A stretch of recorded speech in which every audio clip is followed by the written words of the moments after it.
क्या असली अमेरी का मतलब सिर्फ बैंक बैलेंस और महंगे बंगले हैं या फिर इसका कोई गहरा अर्थ है? यह कहानी आपको असली अमेरी का सच मतलब समझाएगी, जिससे आपकी सोच हमेशा के लिए बदल जाएगी। एक छोटे से गांव में एक व्यक्ति रहता था। नाम था रामेश्वर। वह एक गरीब किसान था, लेकिन उसका दिल सोने जैसा था। वह दिन रात मेहनत करता, अपने बच्चों को शिक्षित करने की कोशिश करता और अपने बूढ़े माता पिता की सेवा करता। दूसरी ओर उसी गांव में एक अमीर व्यापारी भी रहता था। उसका नाम था सुरेश। उसके पास ढेर सारा पैसा था, शानदार महलनुमा घर था और बड़ी बड़ी गाड़ियां थी। लेकिन वह हमेशा चिंता में रहता था, कहीं उसका पैसा खत्म न हो जाए। एक दिन राजा के दरबार में घोषणा हुई, जो व्यक्ति असली अमेरिका मतलब समझा सकता है, उसे हम सम्मानित करेंगे और बड़ा इनाम देंगे। यह सुनकर सुरेश बहुत खुश हुआ।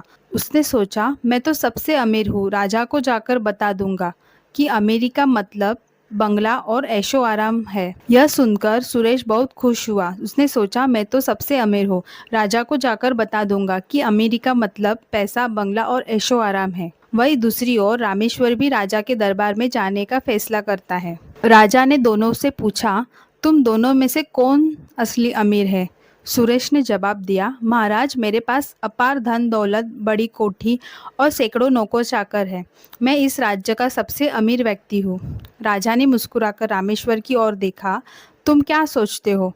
रामेश्वर ने सिर झुकाकर कहा, महाराज, असली अमीरी धन से नहीं, संतोष और खुशी से होती है।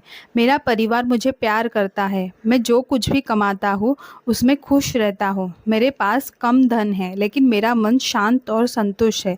यही असली अमीरी है। राजा ने दोनों को एक परीक्षा में डालने का फैसला किया। राजा ने दोनों को एक एक सोने से भरा बैग दिया और कहा, इसे 10 दिनों तक अपने पास रखो और देखो कि तुम्हारी खुशी पर क्या असर पड़ता है। सुरेश ने तुरंत सोने को अपने महल में छिपा दिया और पूरी रात जागता रहा, डरता रहा कि कोई चोरी न कर ले। वह बेचैन हो गया और हर किसी को शक की नजरों से देखने लगा। रामेश्वर ने क्या किया? उसने सोने के बैग को घर ले जाकर उसे गांव के अनाथ बच्चों, गरीबों और जरूरतमंदों में बांट दिया। जब 10 दिन बाद राजा ने बुलाया तो रामेश्वर मुस्कुराते हुए आया, लेकिन सुरेश थका हारा और चिंताग्रस्त था। राजा ने पूछा, तुम दोनों में से कौन ज्यादा खुश रहा? सुरेश बोला, महाराज, मैं तो सो ही नहीं सका, डर के मारे बेचैन रहा, हर पल सोने की सुरक्षा की चिंता में डूबा रहा। रामेश मुस्कुराया और बोला, महाराज, मैं बहुत खुश रहा। जब मैंने जरूरतमंदों को सोना दिया